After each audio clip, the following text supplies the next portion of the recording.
Vinny Testaverde is 54. Comedian and talk show host Jimmy Kimmel is 50. Actor Steve Zahn is 50. Actor Gerard Butler is 48. Writer-activist Alian Hasser Ali is 48. Actress Aisha Hens is 42. NBA All-Star Meta World Peace, formerly World Artist, is 38. Actress Monique Coleman is 37.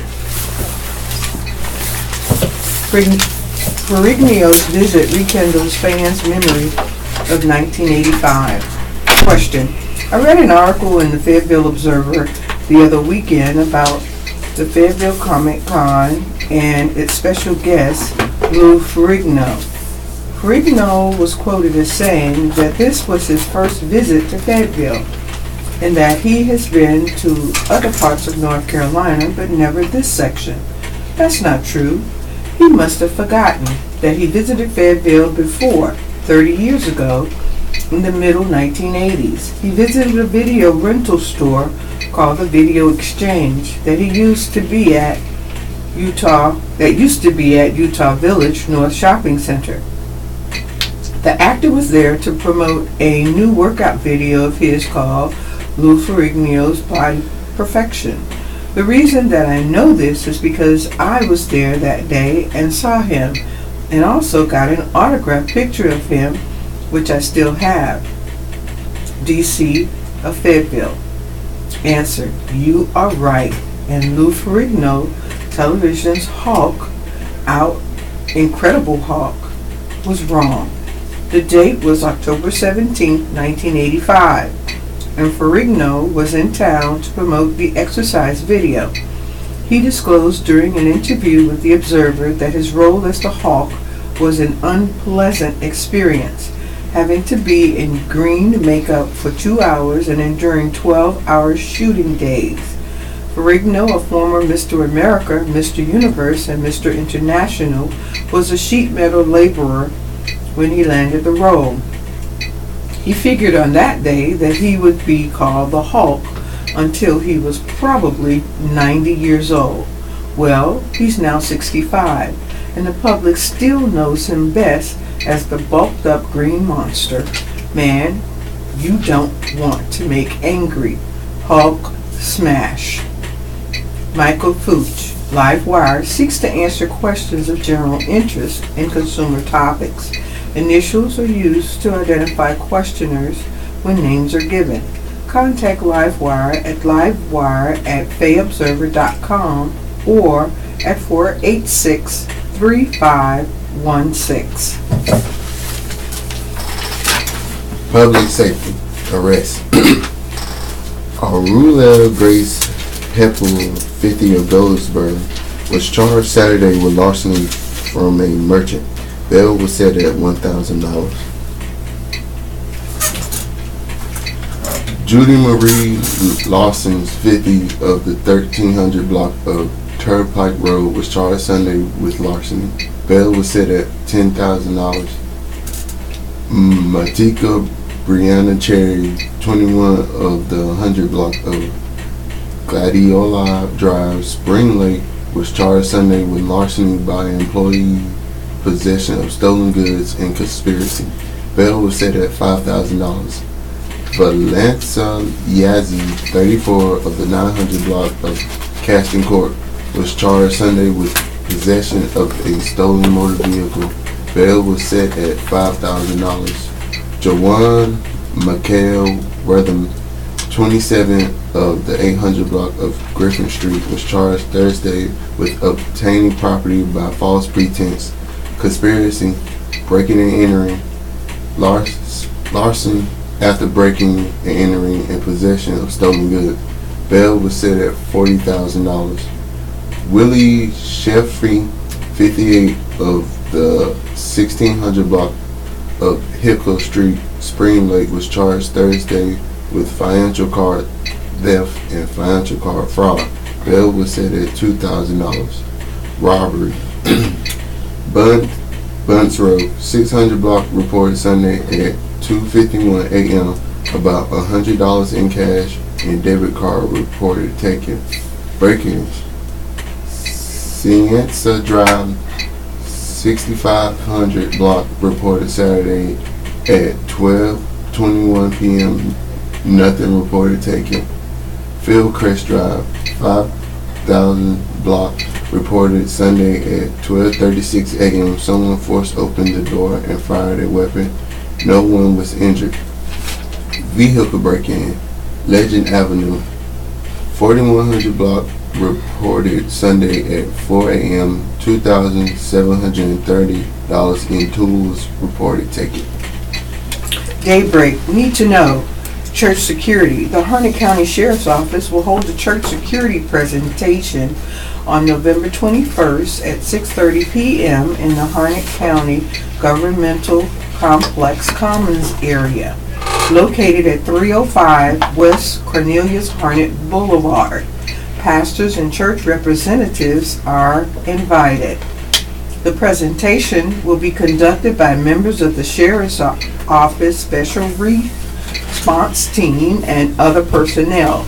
It will include identifying vulnerabilities, using a security risk assessment, adopting a security plan, and answering questions about firearms on church property. Run for Diabetes. Better Health Cumberland County is having its 5th annual Red Apple Run for Diabetes on Saturday at 8:30 a.m. Participants can choose from 3 races: a 10K, 5K, or 1 mile fun run, starting at the Medical Arts Center on Robeson Street. Participants of all ages are invited. For more information, call 483-7534 or go to betterhealthcc.org. Holiday Festival. The Robeson County Farmers Market is having a very local holiday festival on Saturday from 7 a.m. to 1 p.m. at 8th and Elm Streets in Lumberton. There will be healthy food samples highlighting local produce, nutrition education, and local arts and crafts vendors. For more information, call 910-671-3276. Out of Sight Fundraiser.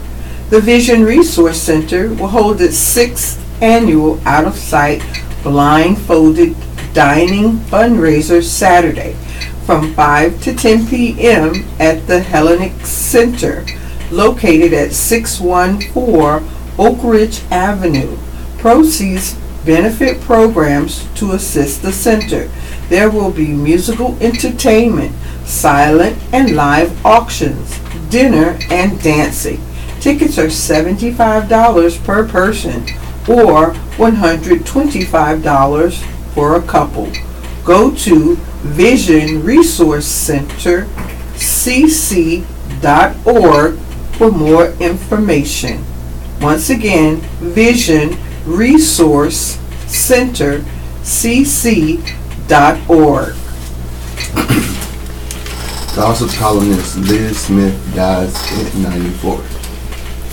Gossip columnist Liz Smith dies at 94. Liz Smith, the syndicated gossip columnist whose mixture of banters, barbs, and bon mots about the gliterated helped her climb the A-list as high as many of the celebrities she covered, died Sunday at the age of 94.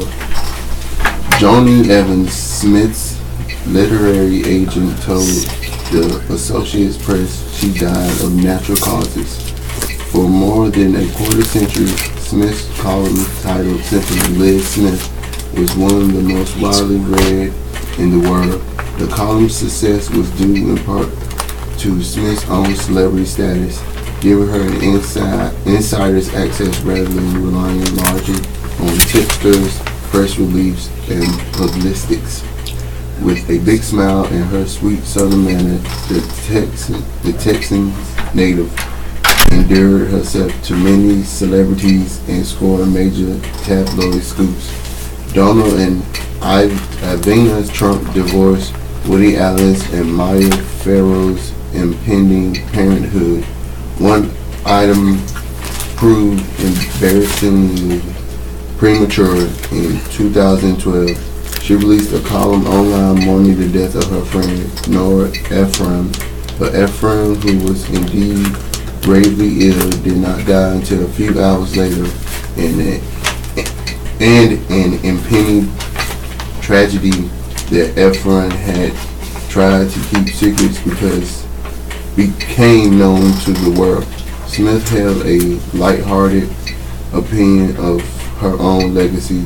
We mustn't take ourselves too seriously in this world of gossip, she told the Associated Press in 1987. When you look at it realistically, what I do is pretty insignificant. Still, I'm having a lot of fun. After graduating with a degree in journalism from the University of Texas, Smith recalled buying a one-way ticket to New York in 1949 with the dream of being the next Walter Winchell. But unlike Winchell and his intimidators, Smith's success with kindness and an aversion to cheap shots, whether reporting on entertainers, politicians, or power brokers, the Dame of Dish never bothered with unfounded rumors, sexual preference, or who's sleeping with whom. When she escorts us into the private lives of popular cultures, gods, and monsters, it's with the spirit of wonder, not meanness, wrote Jane and Michael Stern in reviewing Smith's 2000 autobiography, Natural Blonde, for the New York Times book review. But it may have been the question of her own sexuality which kept her from discussing that of the stars, a subject in the gay press for many years. Smith acknowledged in her 2000 book that she had a relationship with both men and women, and confirmed a long-rumored long-term relationship with archaeologist Iris Love. Evans said Smith had a series of small strokes earlier this year, but nothing serious that slowed her down. She was having breakfast, lunch, and dinner out taking with friends, family, and associates. Evans said she called her a light. Trump unlikely to rebuke Duterte. Philippine President Rodrigo Duterte has sanctioned a bloody drug war that features extrajudicial killing. He called Barack Obama a son of an expletive. This week he boasted that he murdered a man with his own hands. All that may well go unmentioned in public by President Donald Trump when the leaders hold talks Monday. Breaking with his presidential predecessors, Trump has largely abandoned publicity pressing foreign leaders on human rights, instead showing a willingness to embrace international strongmen for strategic gain. He has cozied up to autocrats such as Saudi Arabia's King Salman, Egyptian President Abdel Fattah el-Sisi, and Russian President Vladimir Putin. And early in this trip to Asia, he made no mention of human rights during multiple appearances in Beijing with Chinese President Xi Jinping. Trump seems very comfortable with strong men. It's not just that he won't criticize Duterte. I wouldn't be surprised if he patted him on the back, said Mike Chenoy, senior fellow at U.S. China Institute at the University of Southern California. Duterte's war on drugs has alarmed human rights advocates around the world who say it has allowed police officials and vigilantes to ignore due process and to take justice into their own hands. Government officials estimate that well over 3,000 people, mostly drug users and dealers, have died in the ongoing crackdown. Human rights groups believe the victim total is far higher, perhaps closer to 9,000. Human rights groups, I think, will be quite disappointed by the visit, said Amy Seawright, director of the Southeast Asia program at the Center for Strategic and International Studies. It's unlikely that human rights or rule of law or due process are going to be the topic that President Trump will raise. Duterte has strenuously defended the violence and boasted of participating himself. Late last year, he bragged that he personally pulled the trigger and killed 3 people years ago while serving as mayor of Davao City. And last week, while in Vietnam for an international summit, he said he took his first life years earlier. When I was a teenager, I had been in and out of jail, rumble here and there, Duterte said during a speech in Da Nang, where he briefly crossed paths with Trump on the sidelines of an international summit. At the age of 16, I already killed someone. He claimed he fatally stabbed a person just over a look. His spokesman later tried to downplay the comment, saying, "I think it was in jest." Trump has shown little interest in pressuring Duterte to rein in the violence, instead saluting him during a May phone call.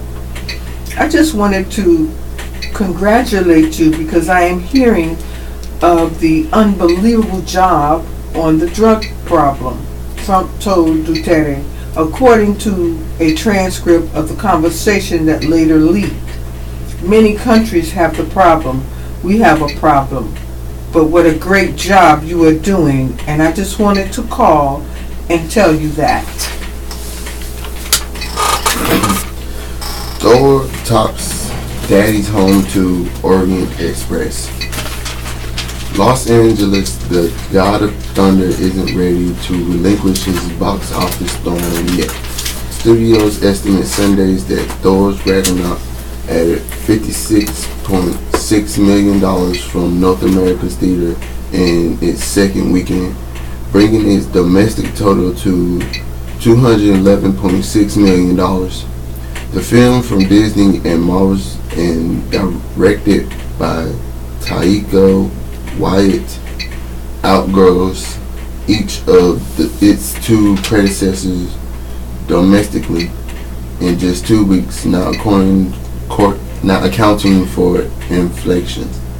It's easily beat out the comedy sequel Daddy Home 2 and the lavish Agatha Christie adaptations Murder on the Orient Express. Even as both posted solid openings, Fairmont scored again with Daddy's Home 2, which added John Withgrove and Mel Gibson to the Will Ferrell and Mark Wahlberg formula. The film, which cost a reported $69 million to produce, took second place at the box office with $30 million. The first film from 2015 grossed $242.8 million worldwide on a similar budget. Critics were not won over by the comedy, but audience seemed pleased, giving the film an A- on Cinema Score. The star-studded Murder on the Orient Express, meanwhile, screeched into third place with an estimate $28.2 million against a $55 million budget. Kenneth Branagh directed himself in the film, which also starred Michelle Pfeiffer, Johnny Depp, Daisy Ridley, and Judah Dench. It gives me an incredible injection of optimism for the future of our business. This is sumptuous throwback Hollywood filmmaking, and audience responded to it, said Chris Arson, president of domestic distribution for 20th Century Fox. The studio expects the film to play well through the Thanksgiving holidays, appealing to our audience who are not rushing out to see the latest comic book adventure. Next week, DC and Warner Bros. Superhero and Civil Pick Justice League opens. I do not think our audience will overlap a lot. Arsons added. A Bad Moms Christmas took forth with $11.5 million in its second weekend, and Jigsaw rounded out the top 5 with $3.4 million. In smaller releases, Greta Gerwig Buzzy coming of age film Lady Bird from distributors A24 also broke into the top 10 in its expansion to 37 theaters, earning $1.2 million. Another award contender, 3 Billboards Outside Abilene, Missouri, starring Frances McDormand, opened to a strong limited release with $320,000 from just 4 theaters. Still, the overall box office continued to lag, down 5% for the year. We are still down from the same weekend a year ago, about 7%. Despite Thor and these newcomers, a lot of these films aren't creating a lot of excitement, said ComScore senior media analysis Paul DeGarbian. Is going to take this combination of Justice League and The Last Jedi and everything in between to try to dig us out of this defect. Chairman, House won't agree to nix property tax deduction. The chairman of the House Tax Writing Committee said Sunday that he's confident that Chamber won't go along with the Senate proposal to eliminate the deduction for property taxes, setting up a major flashpoint as Republicans aim to put a tax cut bill on President Donald Trump's desk before Christmas. The GOP is moving urgently to push forward on the first rewrite of the U.S. tax code in 3 decades. But key differences promise to complicate the effort. Among the biggest differences in the 2 bills that have emerged, the House bill allows homeowners to deduct up to $10,000 in property taxes, while the Senate proposed, unveiled by the GOP leaders last week, eliminates the entire deduction. The deduction is particularly important to residents in states with high property values or tax rates, such as New Jersey, Illinois, California, and New York. Representative Kevin Brady, chairman of the House Ways and Means Committee, said that he worked with lawmakers in those states to ensure the House bill delivers this relief, and that he was committed to ensuring it stays in the final package. It's important to make sure that people keep more of what they earn, even in these high tax states. Brady, Republican of Texas, said during an appearance on Fox News Sunday.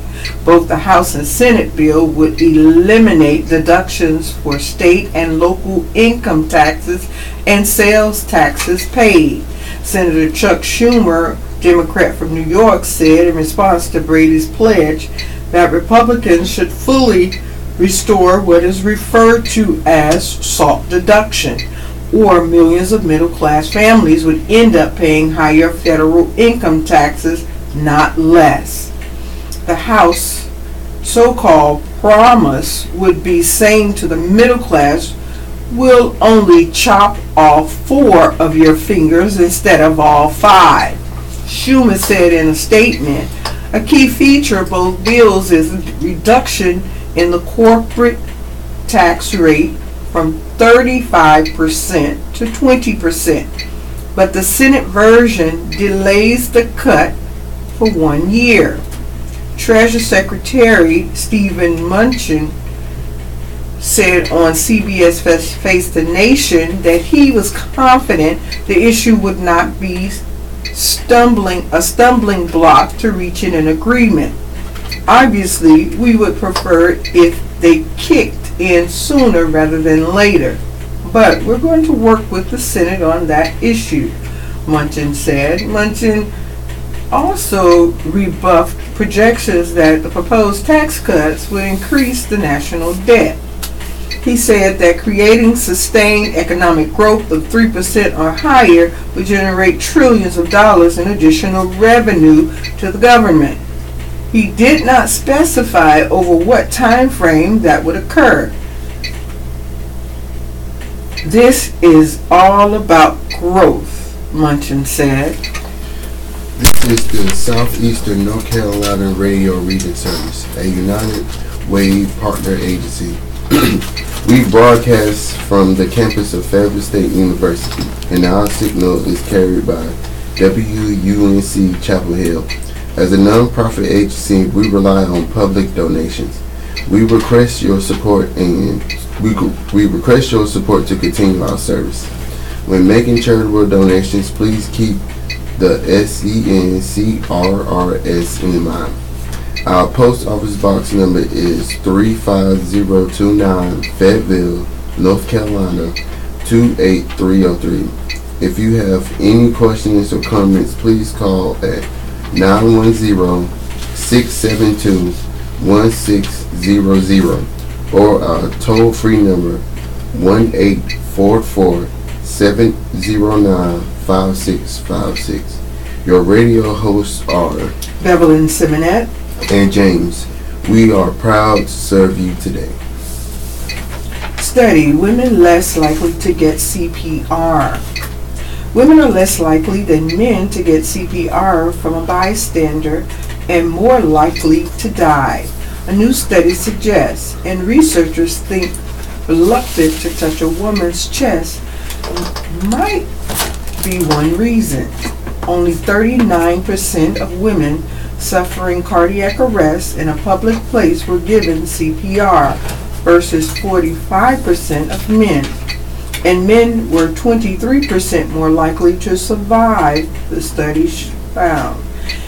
And it involved nearly 20,000 cases around the country and is the first to examine gender differences in receiving heart help from the public versus professional responders. It can be kind of daunting thinking about pushing hard and fast on the center of a woman's chest. And some people may fear they are hurting her, said Audrey Bloor, a University of Pennsylvania researcher who led the study. Researchers also may worry about moving a woman's clothing to get better access or touching breasts to do CPR, but doing it properly shouldn't entail that, said another study leader, University Penn's Dr. Benjamin Abella. You put your hands on the sternum, which is in the middle of the chest. In theory, you're touching in between the breasts. The study was discussed Sunday at an American Heart Association conference in Anaheim. Cardiac arrest occurs when the heart suddenly stops pumping, usually because of a rhythm problem.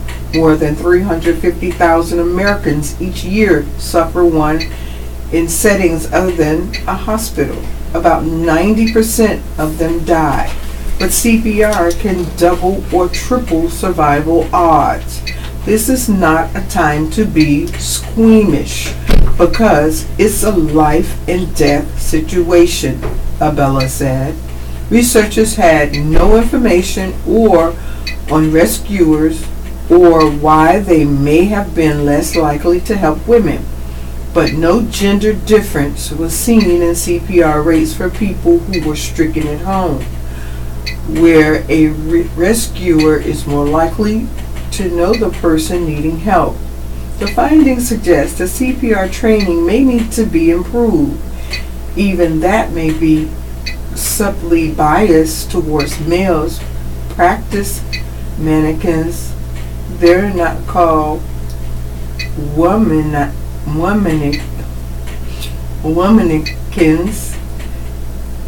are usually male torsos, Bloor said. All of us are going to have to take a closer look at this gender issue, said the Mayo Clinic's Dr. Roger White, who co-directs the paramedic program for the city of Rochester, Minnesota.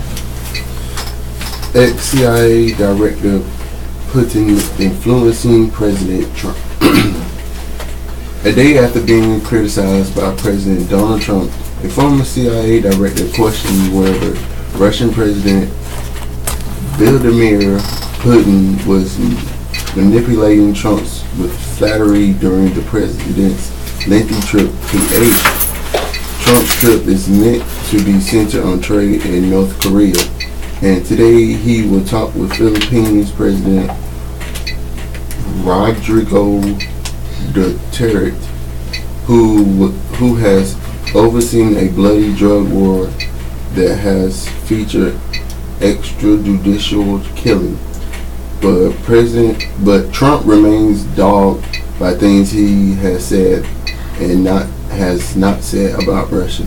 He tried to have it both ways Sunday on the issue of Russian interference in last year's presidential race, saying he believes both the U.S. intelligence agency when they say Russia meddled and Putin's sincerity is claiming that his country did not. I believe that he feels that he and Russia did not meddle in the election, Trump said in Hanoi, Vietnam. As to whether I believe it, on with our agencies, Trump said. As currently led by fine people, I believe very much in our intelligence agencies.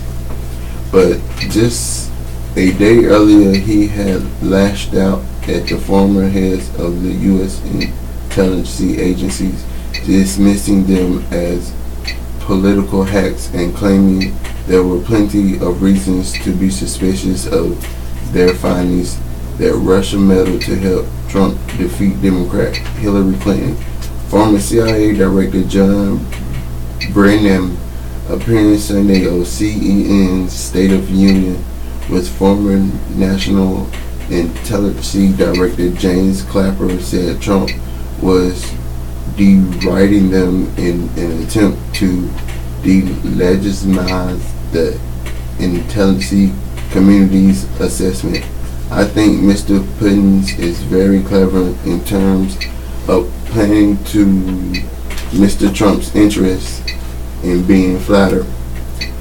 And also I think Mr. Trump is, for whatever reason, either intimidated by Mr. Putin, afraid of what he could do or what might come out as a result of these investigations, Brennan said. Clapper called the threat from Russia manifest and obvious. To try to paint it in another way is, I think, astounding and in fact possesses a power in this country, he said on CNN. Brennan and Trump's ambiguity on Russia's involvement was very, very worrisome. From a national security standpoint, I think he's giving Putin a pass, and I think it demonstrates to Putin that Donald Trump can be played by foreign leaders who are going to appeal to his ego and play upon his securities, Brennan said. Questions about whether Trump believes the assessment about Russian election meddling have trailed him since January, when he said for the first time shortly before taking office that he accepted that Russia was behind the election year hacking of Democrats that roiled the White House race. A special counsel examination of potential collusion between Moscow and Trump's campaign aside so far has led to indictments against Trump's former campaign chairman and another top aide for crimes unrelated to the campaign, and a guilty plea from Trump's foreign policy advisor for lying to the FBI. Multiple congressional committees are also investigating. Trump told reporters traveling with him to Hanoi on Saturday that Putin had again vehemently denied the allegations. The two spoke during an economic conference in Da Nang, Vietnam. Trump danced around questions about whether he believes Putin, but stressed Putin's denials. Every time he sees me, he says, "I didn't do that." And I really believe that when he tells me that, he means it, Trump said, arguing that it makes no sense for him to belabor the issues when Russia could help the U.S. on North Korea, Syria, and other issues. In Hanoi on Sunday, Trump also pointed to sanctions the U.S. had imposed on Russia as punishment for election meddling. They were sanctioned at a very high level and that took place very recently. He said it's now time to get back to healing a world that is shattered and broken. Trump was originally slated to depart Manila for Washington today. He added a day to the scheduled AIM crisis that he would have missed the final summit. In addition to meeting with Duterte, Trump is expected to attend the Association for Southeast Asia Nations conference today to urge allies to pressure North Korea to give up its nuclear weapon program. And he is expected in meetings with other leaders to punish his agenda for bilateral rather than multi-nations trade agreements. Local event benefits hurricane relief efforts. Puerto Rico native Lisette Crispo has a house full of relatives living with her right now. Her niece, her niece's baby, and other family members fled the island country in the aftermath of the devastation wrought by Hurricane Maria in September, she said.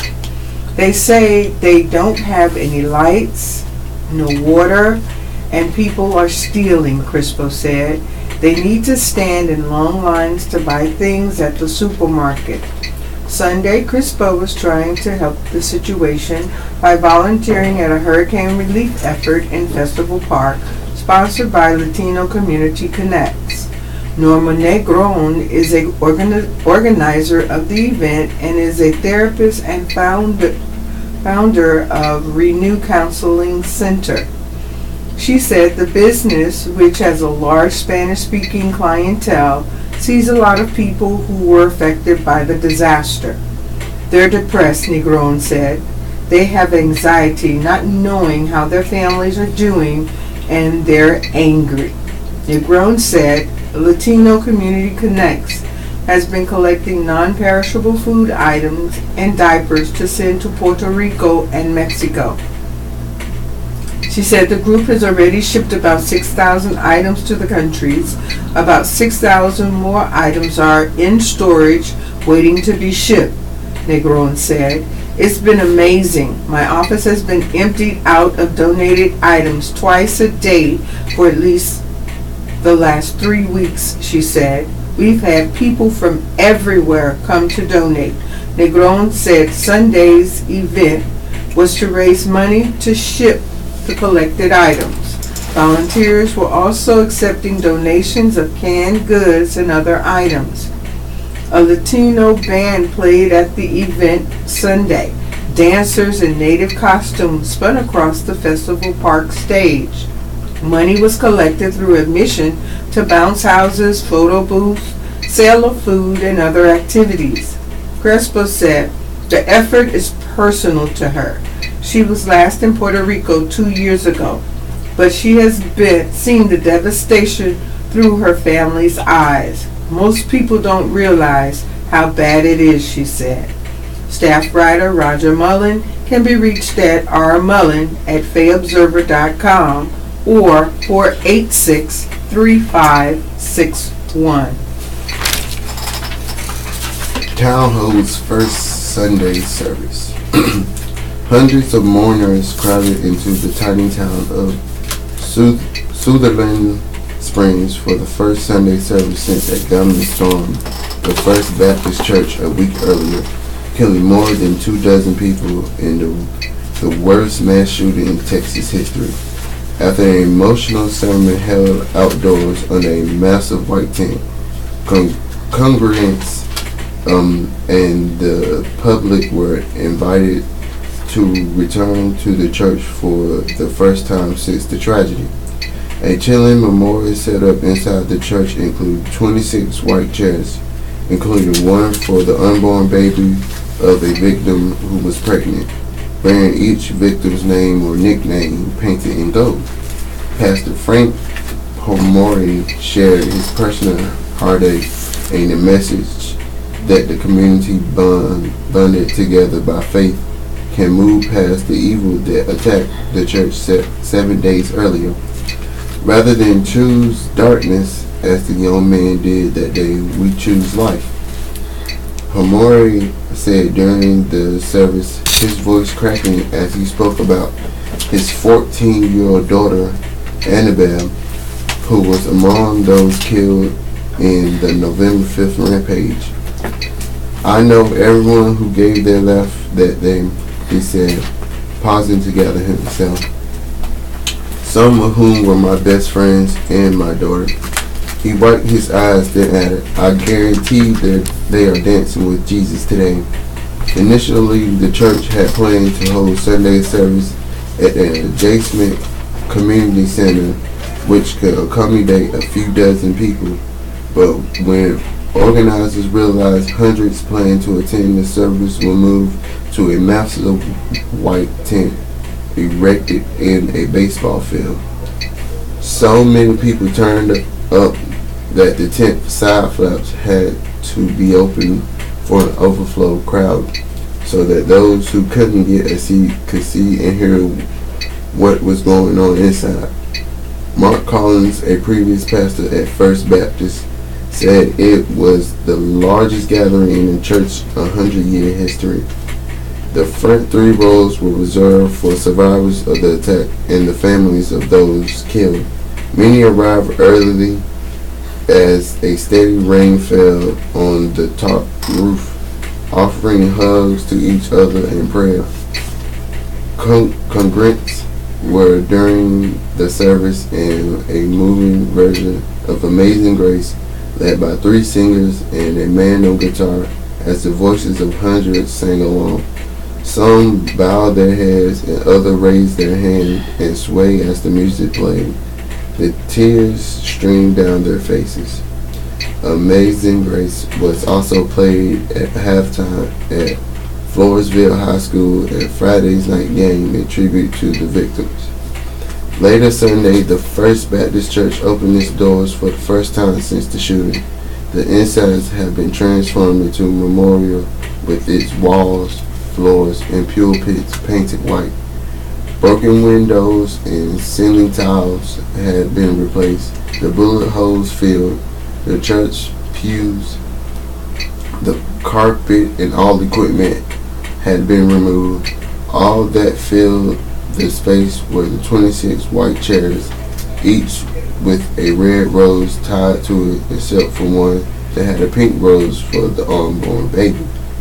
A line of about 85 people snaked from the church entrance and curved around the block, including people who traveled from as far away as the East Coast, said Collins, the church former pastor who has returned to help the tragedy aftermath. Local and state author examines Vietnam turning point. Miscalculations on both the American and Vietnamese side marked the 1968 Tet Offense, said the author of a book about the turning point in the Vietnam War. The North Vietnamese unrealistically believed the South would rally to their side against the Americans, Author Mark Bowden said. The Americans far underestimated the strength of the North Vietnamese forces. The result was a realization on America's part that the war was not going to be as simple a task as the country's leaders had led its people to believe. The U.S. was the most powerful country in the world, Bowden said. The very idea that America could be fought to a stalemate by a little country like Vietnam was absurd. Bowden is the author of Hugh, 1968. The book examines the key battle in the Tet Offense, in which North Vietnamese forces made surprise attacks on targets throughout South Vietnam. He spoke and signed copies of the book Sunday at the Airborne and Special Operations Museum. There's a photograph of him looking at the book, I guess about to autograph it.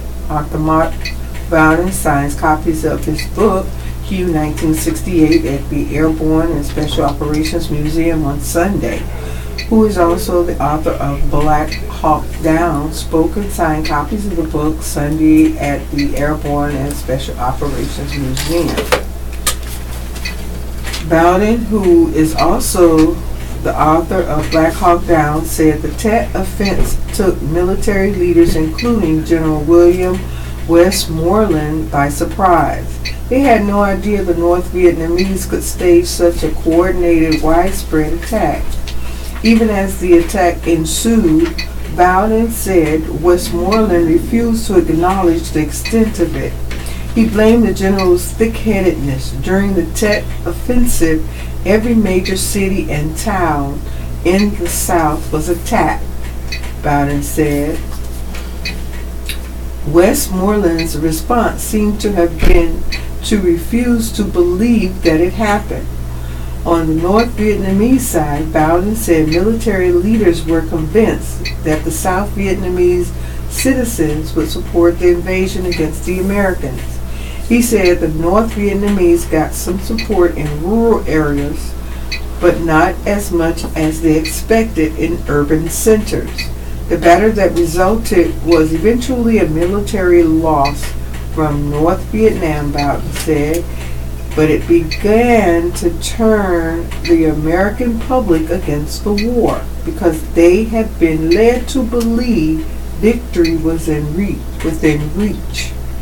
In Hugh, which Bowden said saw the worst fighting in the war, the author said 80% of the city of 140,000 people was destroyed.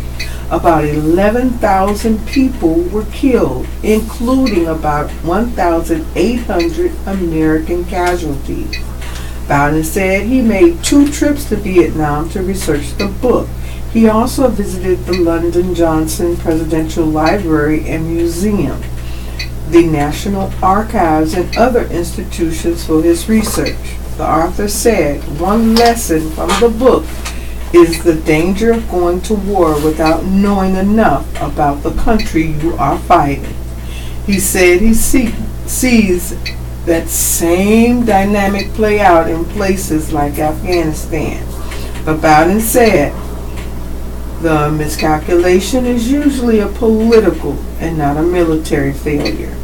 I think our military is a fairly remarkable institution in the way it learns from past mistakes, he said. Staff writer Roger Mullen can be reached at rmullen@fayeobserver.com or 486-3561. Home sweet home in Hope Mills. Some of the homes look ready for a visit from Santa. Some look like they had been visited by Godzilla. But when your time to build and decorate a gingerbread house is limited to an hour, sometimes the results don't quite meet the hopes.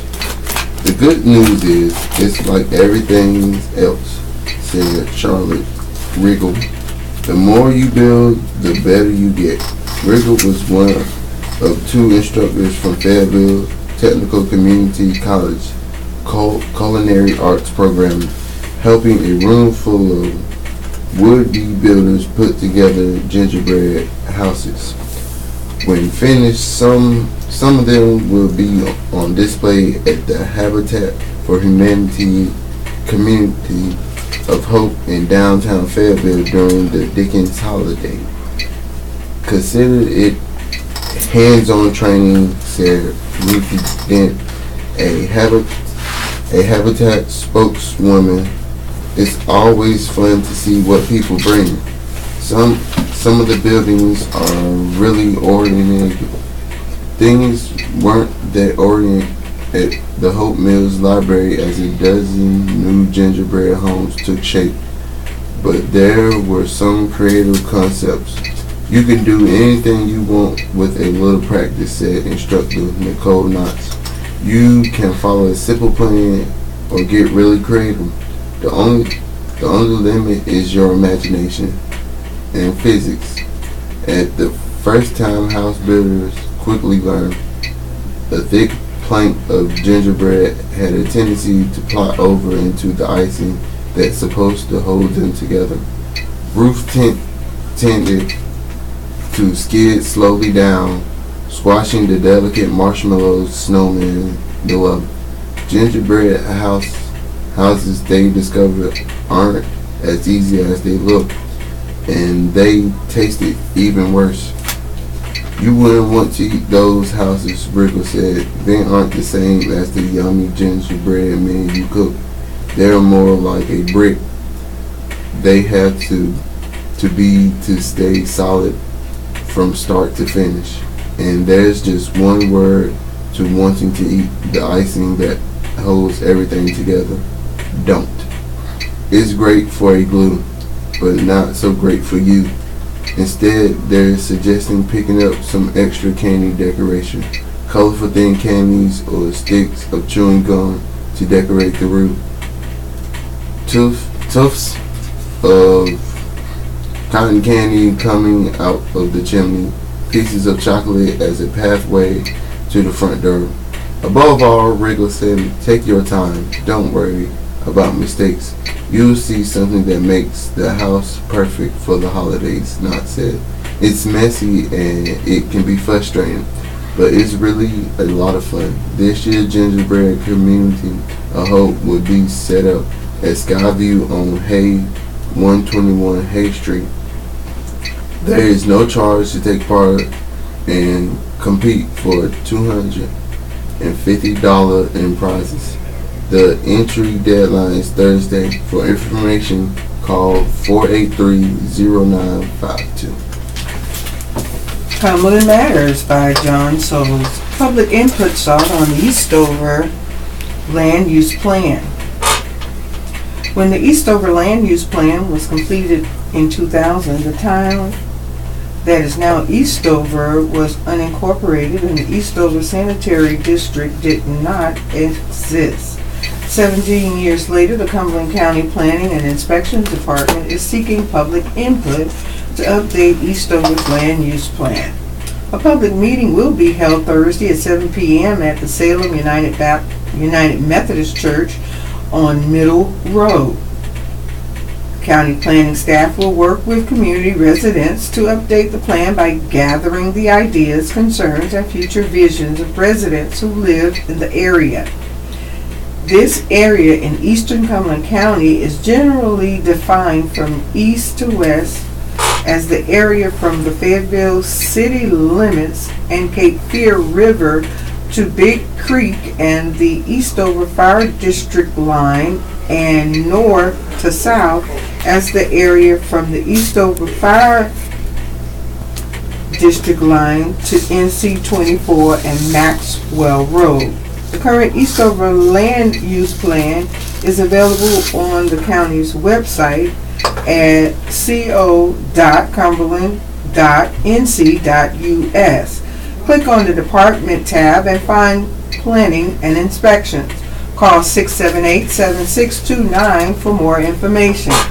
Plans and studies for other parts of Cumberland County, such as Northwest, Southeast, North Central, Shaw Heights, and much more, are all available online. CERT training.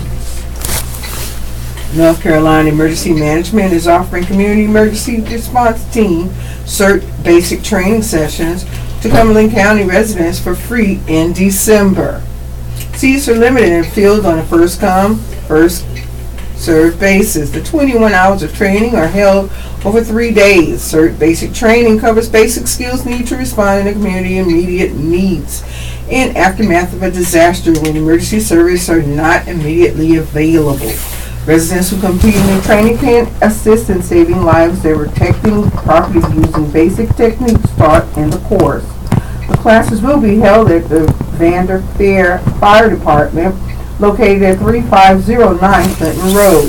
Class times are December 5th from 6 to 10, December 9th from 9 to 5, and December 10th from 9 to 5.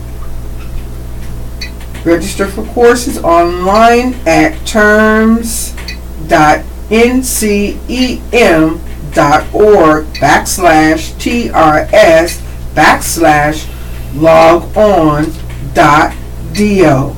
For more information, contact Cumberland County Emergency Planner Andrew Jacobs at 321-6676. I repeat, 321-6676. Obituaries and news.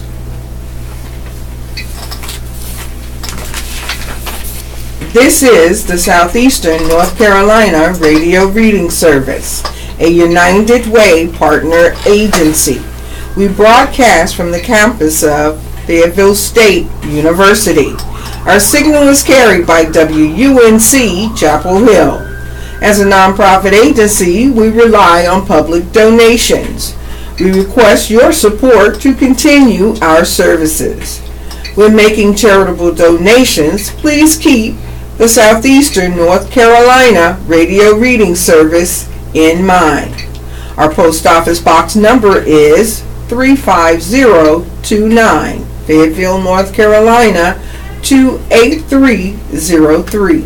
If you have any questions or comments, please call us at 910-672-1600 or at our toll-free number 1-844-709-5656. Your radio hosts today are James and Beverly Simonette. We are proud to serve you today. Obituaries and news. Death notes. The following deaths have been reported. See upcoming editions of the Fayetteville Observer for complete obituary information. Cumberland County. Milton R. Locks, senior, 74 of Fayetteville Wiseman Mortuary, Cape Fear Region. Joseph B. Millsap, 65 of St. Paul's, Cunningham and Sons Mortuary. Leonard J. Purcell, 66 of Fayetteville Purcell Funeral Home, Southern Pines. Mammy Graham, 86 of Red Springs Purcell's Funeral Home, Lernberg. Kenneth West, 70 of Lawrenceburg, Richard Bowles Funeral Home. Gerard Neal Warrens, 57 of Roseburg, Carter's Funeral Home. Ruben McLean, 71 of Rayford Wiseman Mortuary. Bernie Baldwin, 88 of Rayford Bewey's Funeral Home. Sheila Garvin, 61 of Tar Heel Johnson's Funeral Home. Robert Eyre Bobby Upshur. Robert Louis Bobby Upshur, 87 of Elizabethtown, NC, passed away on Saturday, November 11, 2017. Mr. Upshur was born and lived his entire life in Elizabethtown, but for his time serving in the U.S. Navy, The 5 great passions of his life were his faith, his family, East Bleeding football, Little League baseball, and John Wayne movie. Preceding him in death were his wife, Sylvia Carter Abshner, parents Harry and Joelle Abshner, brother Clayton Abshner, sister Mary Mazur, son-in-law Terry Tolan, and grandson Austin Abshner. Mr. Abshner is survived by 2 sons, Tommy Abshner of Raleigh, Scott Abshner of Penhurst, 2 daughters, Beth Toller of Elizabethtown and Joel Pappendick of Stanford. He was blessed with 5 grandchildren, Rob Ashner and Hugh Ashner of Raleigh, Ashley White of Pinehurst, Libby Mathkins of Stanford, Keith Toller of Elizabethtown. Blessings continue with great-grandchildren, Bern Abshner, Molly Toller, Maya Thompson, and expected great-grandson Luke McCollins. The family will receive friends on Tuesday, November 12, 2017 from 1 to 2 p.m. in the Old Fellowship Hall at Trinity United Methodist Church. A celebration of his life will be conducted at 2 p.m. inside the church, with burial immediately following in the Old Trinity Cemetery.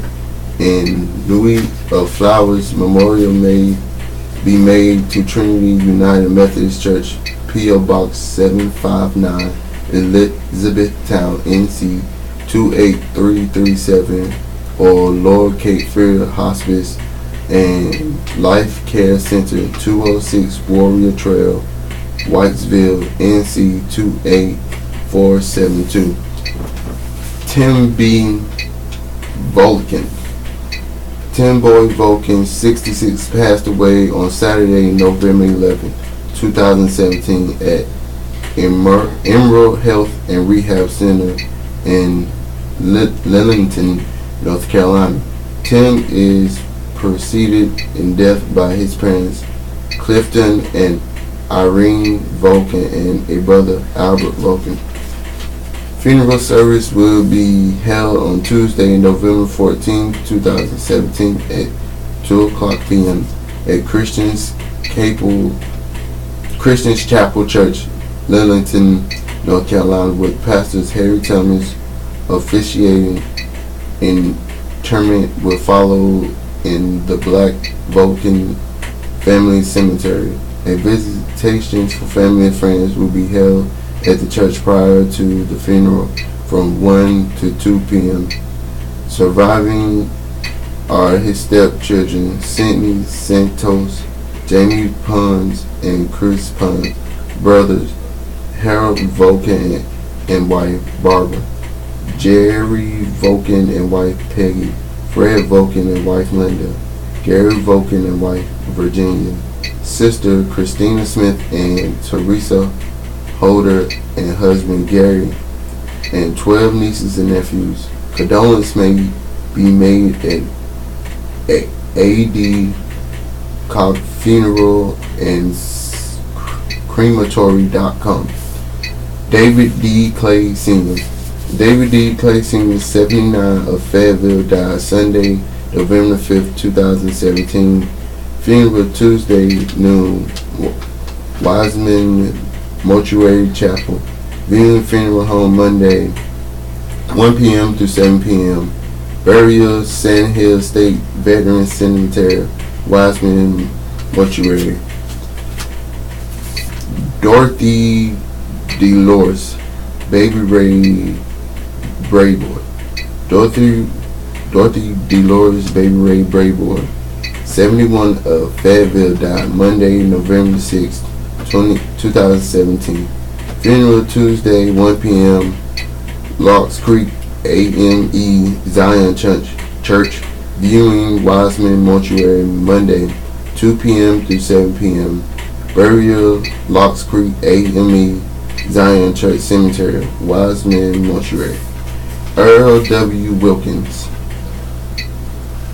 Earl W. Duke Wilkins, CSM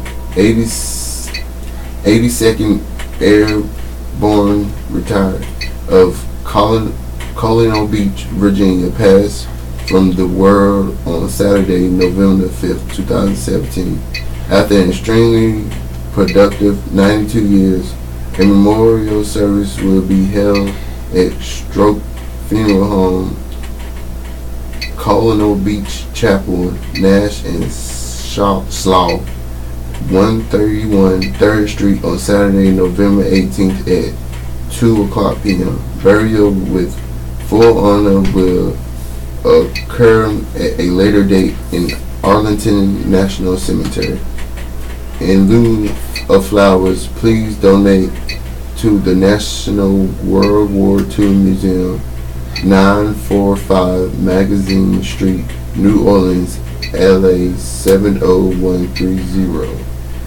National www.museum.org. Full obituary and online condolence at strokefuneralhome.com.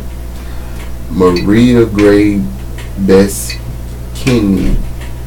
Maria Gray Bess Kinney, 86, of Salisbury, died Friday, November 10, 2017. Funeral Monday at 2 p.m. West and Dunn Funeral Home Chapel, Newton Grove. Visitation, West and Dunn Funeral Home Chapel, Newton Grove, Monday, 12:30 p.m. through 2 p.m. Burial, Thornton Family Cemetery, West and Dunn Funeral Home, Newton Grove. Henry Blue. The Reverend Henry Blue of Rayford died Wednesday, November 8, 2017. Funeral Tuesday, 1 p.m. Conference B Headquarters, Rayford.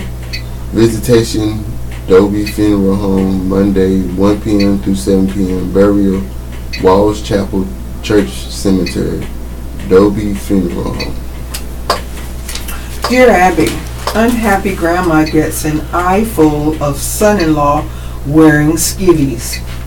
Dear Abby, after my son-in-law moved in with our daughter, my husband and I stopped by unannounced to visit. He answered the door in his underwear and never bothered to go put on a pair of shorts. He didn't say anything and, of course, didn't stay long. It was close to Christmas, so we bought him a robe, and my husband jokingly told him, "We figured you didn't have one since you stayed in your underwear when we're here." Even after that, he still does it. I finally told my daughter, since he can't take a hint, please tell him to put on clothes when I'm coming over. Since then, when we stop by, dropping off the grandbabies, he still doesn't put shorts on. It happened again today. I asked him to please throw on some shorts, and his response was, "You're killing me in my own house?" But he did do it. They rely on us to help with our granddaughters, but I'm fed up with having to see him in his underwear. I also don't think he should go around that way around his 6-year-old stepdaughter and his 2-month-old daughter. What are your thoughts on this? Hurting Eyes in Florida. Dear Hurting Eyes, because you're doing your daughter and her husband the favor of looking after the grandkids, and you have let them know you prefer not seeing your son-in-law in his undies, your wishes should be respected. However, different families have different standards regarding attire around the house, and you shouldn't judge him for what he chooses to wear in the privacy of his home when you are not around. Dear Abby, my 8-year-old daughter keeps asking me for a smartphone. I'm at a loss about who she would call besides me and her dad. She points out these different kids her age who have phones. They are the same kids I view as ones who have no curfew, boyfriends at 12, and parents who aren't as involved as we are. At what age do you feel kids should have smartphones? Involved parent. Dear involved parent, I don't think there is a magic number, but your daughter is definitely too young to have one. Smartphones can be dangerous when they are used irresponsibly. A flip phone, perhaps, for her to contact you in case of emergencies may be appropriate. Because her friends have smartphones is not a valid reason for her to have one. Before that happens, you must be confident that it will be used responsibly and that you and her father will be able to review its history. Dear Abby, could you help all of us guys named Shelby spread the word that Shelby is not just for the female gender? Many boys and men like me have the handle and are proud of it. Shelby in Texas. Dear Shelby, so do some automobiles. I'm glad to relay your message. Today, many women have names that were once associated only with the masculine gender. Cameron, Bailey, Logan, Morgan, to name a few. And turnabout is fair play. I'm reminded of the song, A Boy Named Sue. Readers can write to Dear Abby at dearabby.com or P.O. Box 69440, Los Angeles, California, 90069, or Universal Play. Letter to the Observer. Wanted more Miller now. Billy Graham set an example for negative family members instead of shunning them. Question. Every year we debate whether or not to invite my aunt for Thanksgiving. She's a very negative person who spends her whole time complaining and criticizing everyone, and it gets very unpleasant. Will she get the message if we didn't invite her this year? Mrs. A.F. Answer. From what you say, I honestly doubt if she'll get the message if you don't invite her for Thanksgiving. Instead, you will probably just give her another excuse to complain and criticize you even more. The Bible bluntly says, whoever hates correction is stupid. Proverbs 12:1. It's hard, I know, to be welcoming towards someone like this, but instead of seeing her as a problem, let me encourage you to see her presence with you as an opportunity to help her to overcome her negative outlook. Does this sound unrealistic? Yes. It probably does, and it may not happen all at once, but with God's help, her time with you could be a turning point. Pray for her beginning today, and pray too that God will give you patience and wisdom and kind words. The Bible says, gracious words are a honeycomb, sweet to the soul and healing to the bones. Proverbs 16:24. What can you do? First, if possible, give her something to do that will keep her busy. Not only it will keep her occupied, but it will let her know that you value her. Some people criticize or complain because they feel left out and are only seeking attention. Seek ways to channel this in a healthy direction. Then go out of your way to make this a time of true Thanksgiving. If someone says something negative, respond to something positive. You might even go around the table and let everyone express why they're thankful this year. Remember, thankfulness always overwhelms ingratitude. Readers can write to the Reverend Billy Graham at the Billy Graham Evangelistic Association, 1 Billy Graham Parkway, Charlotte, NC 28201, or call 877-2-GRAHAM. The website for the Billy Graham Evangelist Association is at billygraham.org. Tribunal Media Service. Horoscope by Stella Wilder. If you were born today, you are an exceptional thinker, quite able to figure out almost any sort of problem and come up with a solution that is often not only effective but also immediate and permanent. You see things in terms of a puzzle it presents to you. This enables you to maintain an enthusiastic, positive outlook even when things are at their most difficult or complex.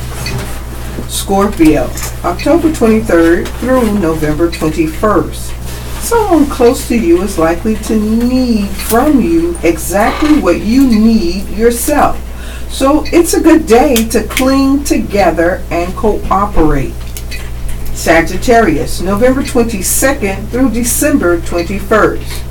What you reveal today tells those around you much more than you think. So you may want to tell only so much and no more. Capricorn, December 22nd through January 19th. You are able to solve a riddle very quickly today, and others may get the impression that you can fix anything. It's true for now. Aquarius, January 20th through February 18th. What you do for the moment is likely to make you feel good enough that you want it to go on longer than you had planned. Pisces, February 19th through March 20th. The best way you can get something out of someone else is to use the softest, gentlest approach you can. Aries, March 21st through April 19th. You have the chance today to lay the groundwork for something that can grow exponentially when the time comes. Taurus, April 20th through May 20th. You must invest more than your time into a current endeavor. You must give it your all, emotionally and physically as well. Gemini, May 21st through June 20th. You'll want to share your most recent thoughts about a coming project with those who can help you further your cause.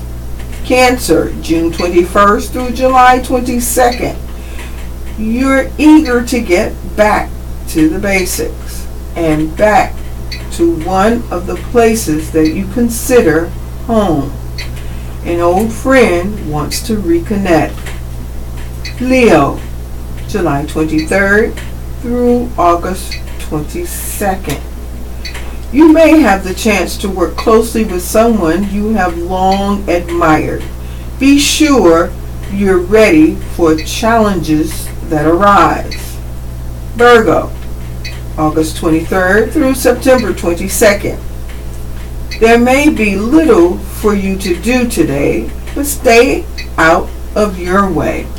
Watching what happens very carefully prepares you for what comes next.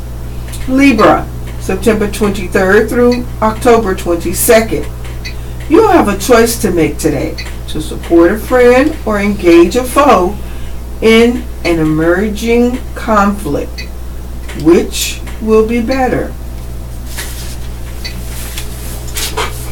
Notice to the Observer. Wanted more millennials. Why can't we all be like millennials? We are the most racial, diverse, moderate, and open to government solutions. Our elders raised us to question, to be informed, and to make a change. We are just following through what was taught to us. Why are our elders not pushing for a change? Why are we not gaining the support that we should from you?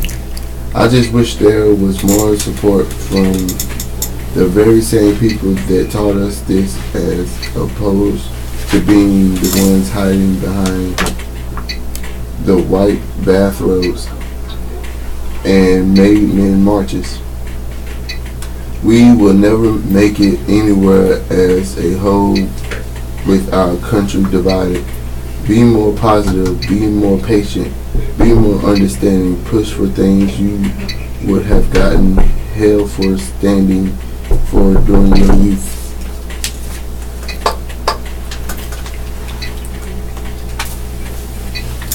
Public input sought on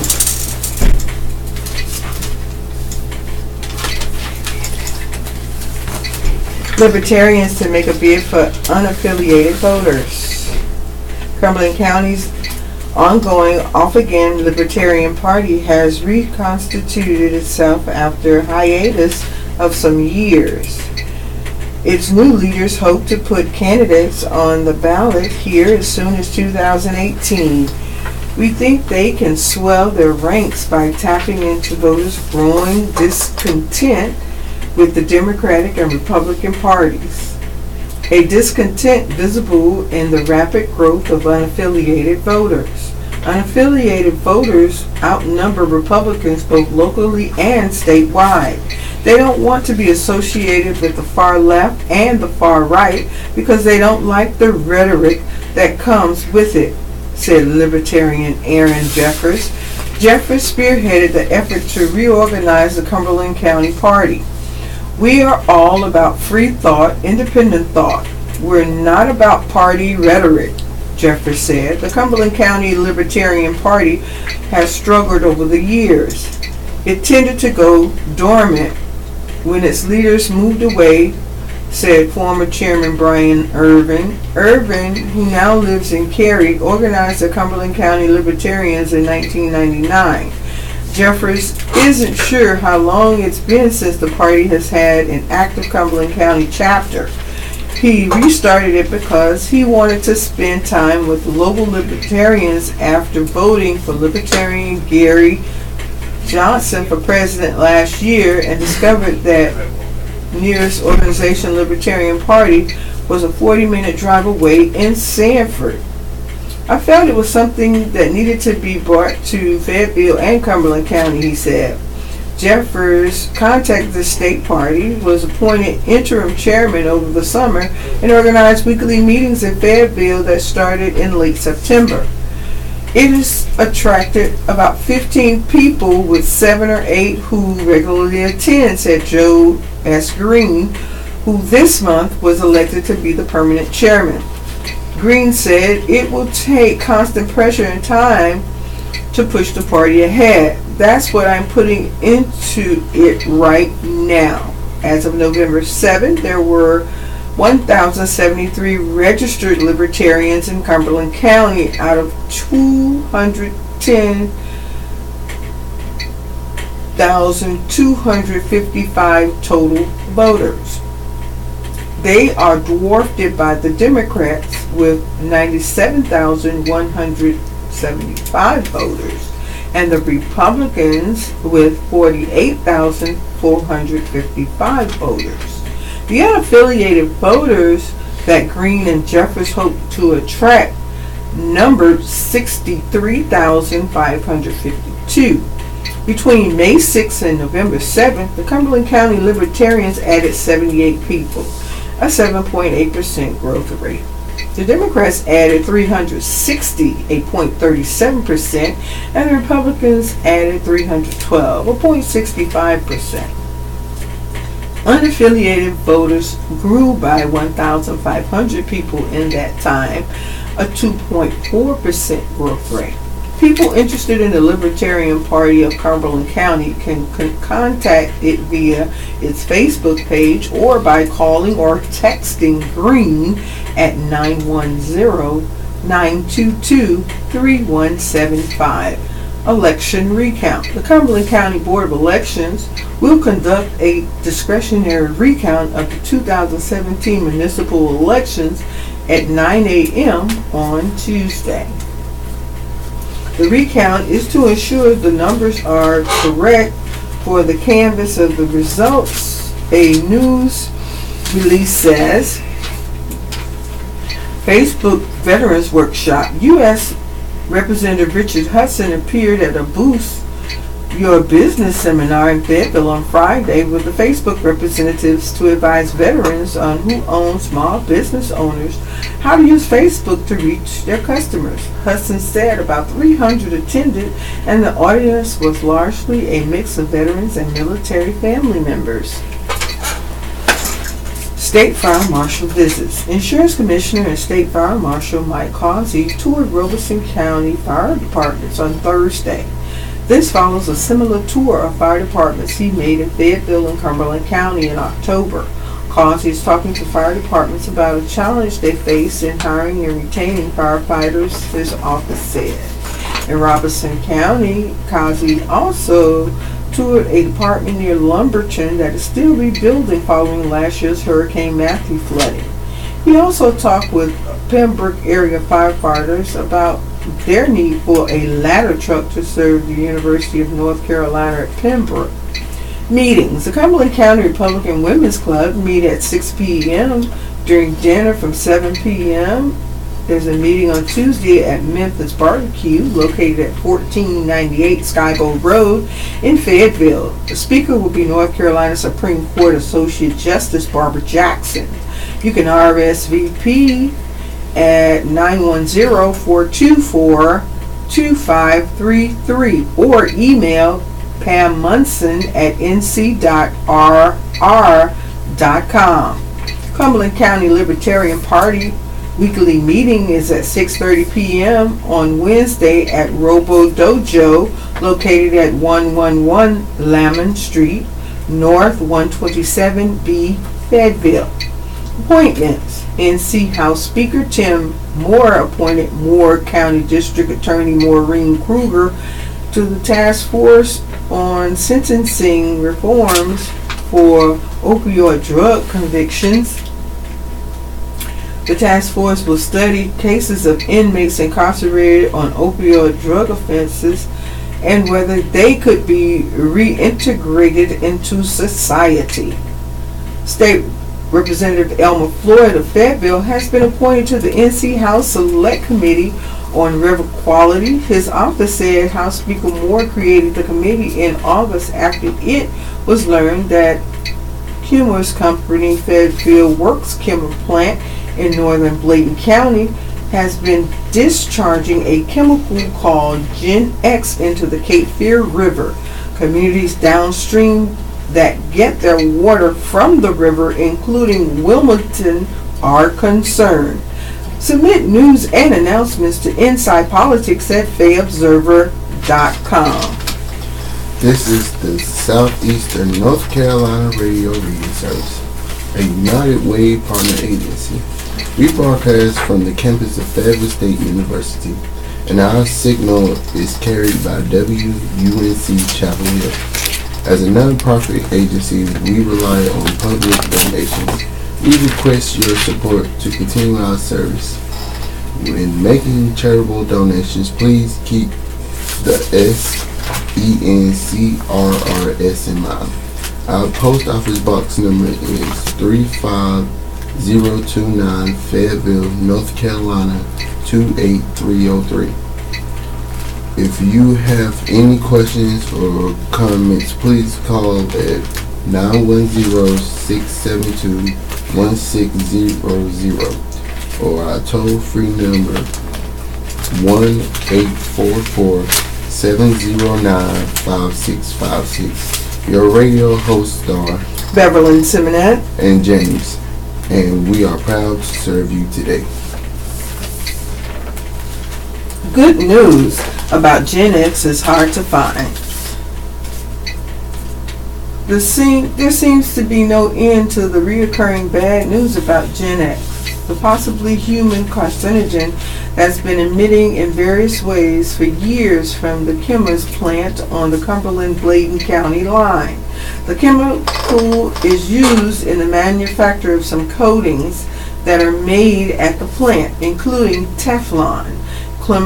Chemours is a spinoff of DuPont, which built the chemical plant near the Cape Fear River. Gen X has been found to cause some forms of cancer in animals, but hasn't been definitely linked to cancer in humans. There are no specific limits for its discharge into waterways or in drinking water. Although state and federal regulations are developing guidelines, Gen X is a comparatively recent substitute for another compound called C8 that was long used in Teflon. DuPont faced court action in West Virginia for spills of C8 from its facilities there and settled a class action lawsuit for more than $670 million for polluting the Ohio River. As each week goes by, more Gen X problems are discovered in this region. In the past few weeks, more tainted wells around Kimmer's Fayetteville works were discovered. Gen X has been found in several spring-fed lakes both north and south of the plant, including the lake at Camp Dixie. And the State Department of Environmental Quality last week revealed that Kimmer's appears to have had a Gen X spill into Cape Fear River in early October. Monitors discovered a significant spike in the chemical in river water. DEQ officials said they will take enforcement action. The spill may be a violation of a partial consent order in which Kimmer's agreed to stop discharging Gen X into the Cape Fear. It appears that the state will be residents' best hope for action against the company's pollution. A Senate committee last month held hearings on the nomination of Michael Dorson, a longtime chemical industry consultant, to lead EPA's Office of Chemical Safety and Pollution Prevention. Dorson is a former consultant for the chemical industry who was involved in the West Virginia C8 case. He recommended allowing much higher levels of the chemical in the water supply than earlier either the EPA or state regulators wanted. Dorson has made a career as a hired gun for the chemical industry, helping clients play down concerns over toxic chemicals with known and potential severe health effects, said the Environmental Defense Fund, one of the groups opposing Dorson. If confirmed to the top job at the EPA's Office of Chemical Safety and Pollution Prevention, Dorson will be regulating his old business, his old industry friends. And it appears Dorson will be getting some North Carolina company in Washington. Former DEQ Secretary Donald Van der Vaart has been named to the EPA's Science Advisory Board by EPA Administrator Scott Pruitt. Van der Vaart led a DEQ under former Governor Pat McCrory, and he made clear from the outset that he was there to look out for industry's interests and not to protect the health and safety of North Carolina residents. He echoed Pruitt in calls to restrict the EPA's activities. The EPA's new leadership is making it clear that it has little interest in controlling pollution and is dedicated to protecting the industries that may be emitting it. Van der Vaart and one of his top deputies had until recently continued to work at high-level positions in DEQ, and Governor Roy Cooper had been unable to fire them. Van der Vaart has recently gone missing from his DEQ office, and the state has suspended him. Pruitt is loading the EPA with former industry officials whose companies will benefit from lax federal regulations. This should be worrisome to anyone living around or downstream from the Kimmer's plant. It's a sign that Washington isn't likely to be much help with the Gen X situation. That leaves the ball largely in the DEQ court. A lot of North Carolinians are counting on a continuing vigorous state response.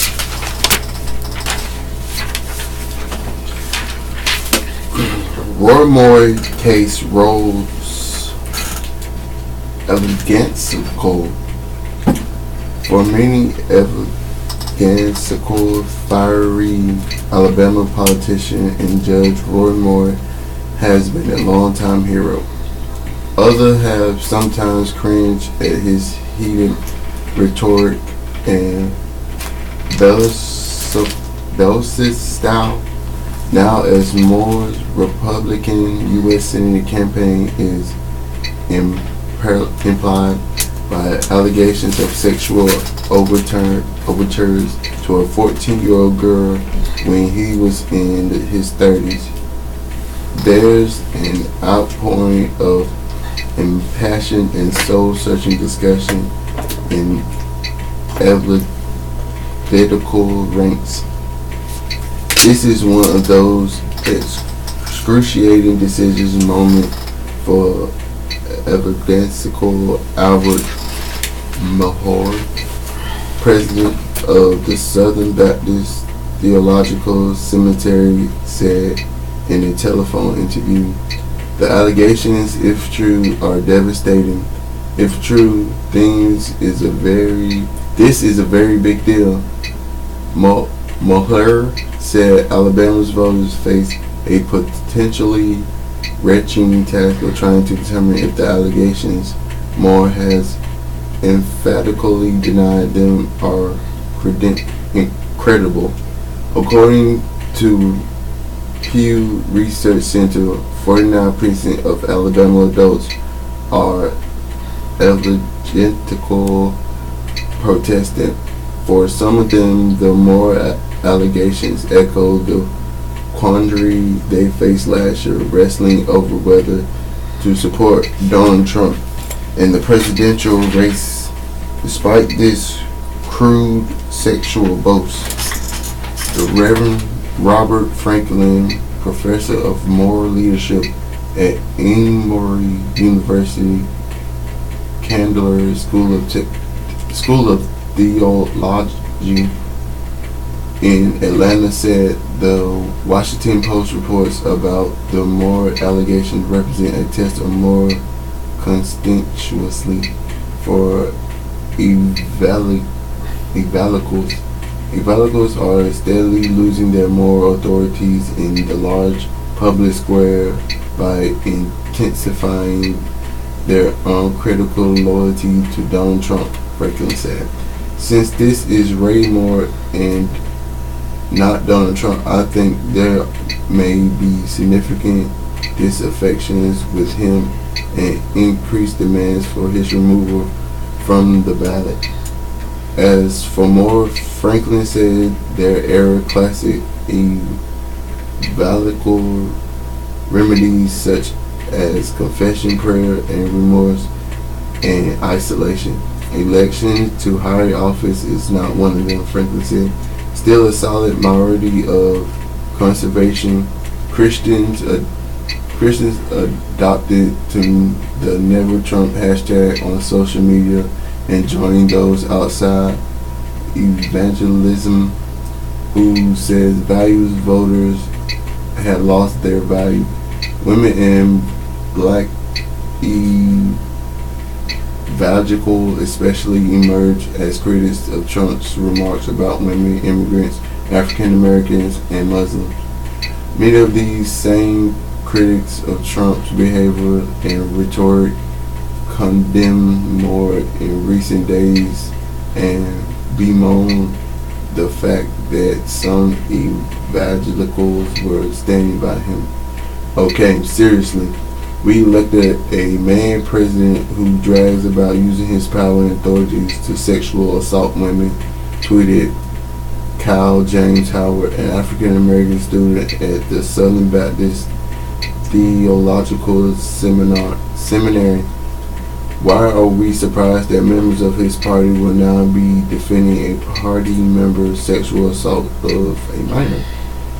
One of the Southern Baptist Convention leader, public policy experts, the Reverend Russell Moore, expressed dismay after the allegations against Judge Moore, no relation, surfaced on Thursday. Whether in the hills of Hollywood or the halls of power, it doesn't matter, the Reverend Moore tweeted. This is true. Sexual assault and child molestation are evil injustice, satanic. Roy Moore embraced controversy as he built his evangelical following.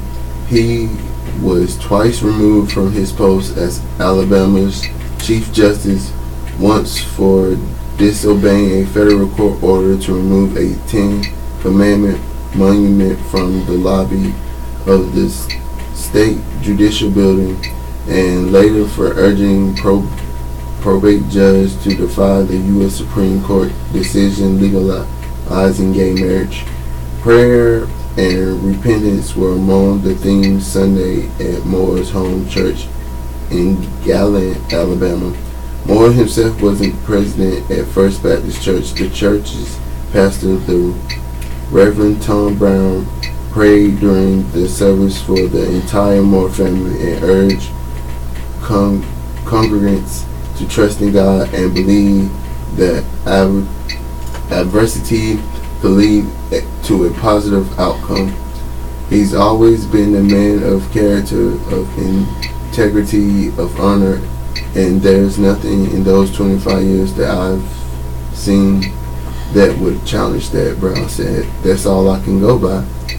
Also declined to break with Moore in the wake of the sexual allegations was Jerry Falwell Jr., president of Evangelical Liberty University in Lynchburg, Virginia.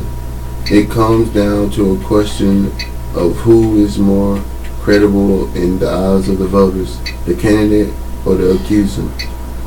Falwell told Regional News Service, and I believe the judge is telling the truth. Daphne Gray of Gallant, who attends church at First Baptist, saw she thought Moore's Senate race was important for a biblical viewpoint. He's a very good man in my eyes, Gray said. I just see a good man who loves the Lord. There may be other influence pushing evangelical voters who might otherwise be uneasy about Moore to vote for him on December 12th, said Moliere. There's so much at stake, the seminary president said. Those of us who are pro-life have got to be very concerned about losing even one seat in the U.S. Senate. The Democratic candidate in the special election, Doug Jones, has said that a decision on whether to have an abortion should generally be left to the woman in question. Abortion policy also was evoked by Sezwisky, a Kentucky-based seminary graduate and author, in a series of Twitter posts Friday questioning why some of his fellow evangelicals would continue to stand by Moore. Right now, there are evangelicals who feel trapped, Sezwisky wrote. They think Moore did something reprehensible, but believe abortion is evil. Caitlin Beauty, an editor at large with the evangelical magazine Christianity Today, suggests that among many or more evangelical supporters there's a presumption of innocence because of their mistrust of national media such as the Washington Post. Many Christian communities have trouble appropriately responding to sex abuse allegations. Beatty wrote in an email, there is a default trust in power. Charismatic male leaders coupled with a discomfort with women who use their story or voice to challenge the status quo or power structures. However, Beatty said more moderate evangelical notable who critical of Trump were likely dismayed by the allegations against Moore. For them, the defense of Moore is another sign that both evangelism and the GOP have lost their credibility and their souls in the pursuit of power, she wrote. Thornberry. Tom Philport. Thornberry. Defense bill conferees kept people a priority. With military operations staying high and service member deaths by accident alarming, House Senate conferees negotiating a final fiscal 2018 defense authorization bill rejected most Senate-passed provisions to slow compensation growth, including a modest cap on the January pay raise and cuts to housing allowances for most members married to other service members. Representative Mac Thornberry, chairman of the House Armed Services Committee and leader of House Republican conferees, said all conferees had the welfare of service members foremost in our minds. Some of that is pay and benefits, but also considering recent naval accidents and air accidents, it's making sure they have equipment that works. Conferees therefore opted to accept the House passed plan for a 2.4% military pay raise, matching recent private sector pay growth rather than 2.1% backed by senators, which would have saved $1.5 billion through 2022. They also rejected senators' call to cut housing allowances for dual service couples with children. Under the Senate plan, one member no longer would have been eligible for basic allowance for housing at higher with dependents rate. We have had these discussions before with the Senate, Thornberry said late Wednesday. Their concern is that the housing allowance designed to pay housing costs is no longer seen that way, but includes extra pay. And that's right, he said. The question is, how do you back out of that? One reason conferees refused to cut BAAH for dual service employees was the overwhelming majority are enlisted folks, Thornberry said. High priority pharmacy co-pays. Conferees did accept the Senate's embrace of a Defense Department plan to raise pharmacy fees and encourage greater use of generic drugs on base pharmacies and mail order. In the year ahead, co-pays for a 30-day supply of brand drugs at retail or 90-day supply by mail order will be raised to $28 and will climb to $45 by 2026. Co-pays for generic drugs at retail will raise to $10 in 2018 and to $14 by 2026. To encourage greater use of base pharmacies where drugs will remain free of charge, the plan will add to $10 co-payments for mail order generic drugs, rising to $14 by 2026. Senators added that the generic co-pay on mail order, which isn't in the DoD drug plan, partially offset shipping and administrative costs and to be consistent with cost shares charged for generics at TRICARE retail outlets. Survivors of members who died on active duty and members retired for disability would be exempt from the drug co-pay increases. Special survivor indemnity allowance with higher drug co-pays. The Defense Department lowered mandatory spending on medicines by $2.1 billion through 2022. That's enough money freed up. Conferees agreed to make permanent and begin adjusting for inflation. The $310 a month special survivor indemnity allowance and otherwise is due to expire in May.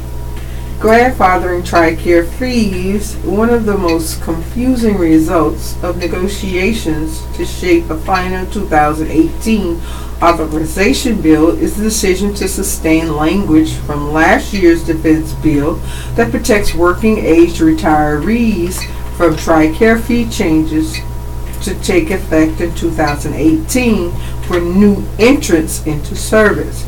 Congress approved a host of TRICARE reforms last year, but grandfathered all currently serving members and all under age 65 retirees from what appeared to be significant fee increases.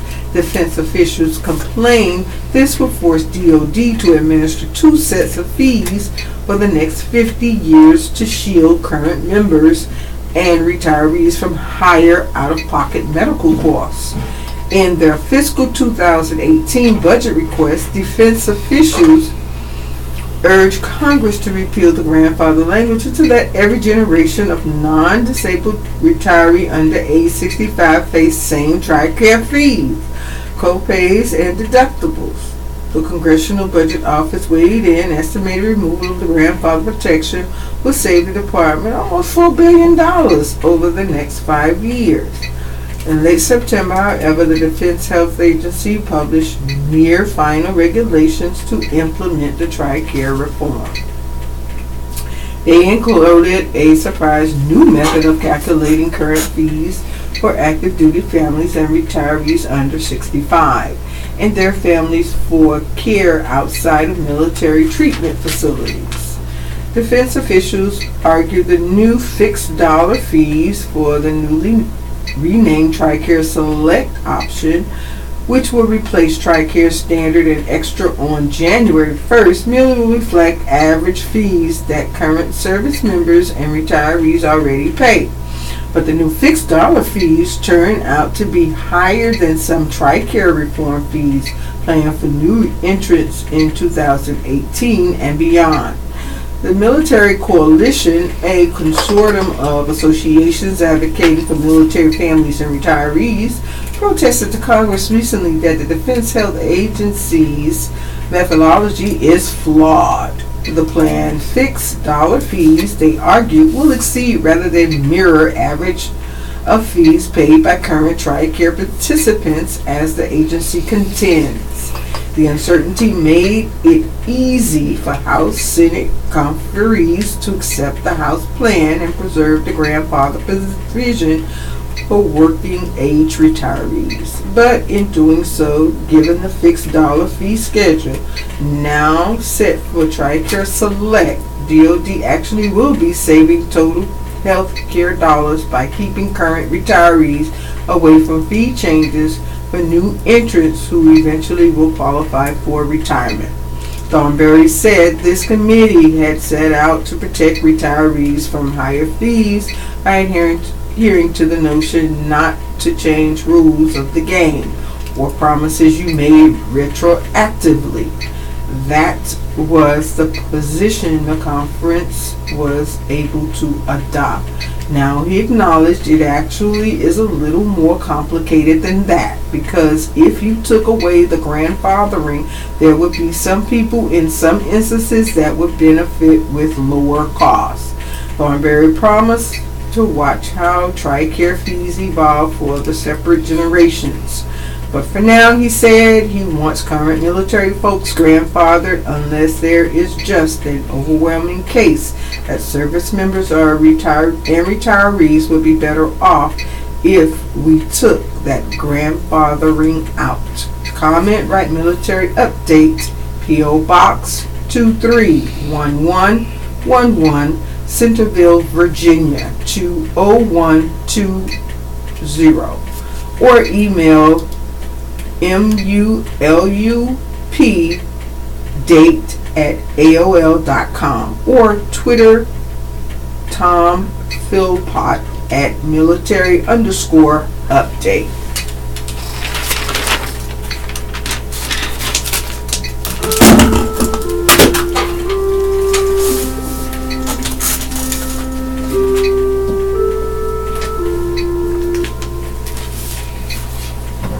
This concludes our reading of the Monday Fayetteville Observer. Your radio hosts have been James and Beverlyn Simonet. Please continue to listen for more of your local and regional news. We've enjoyed being with you this morning, and thank you for tuning in with us. Have a wonderful day.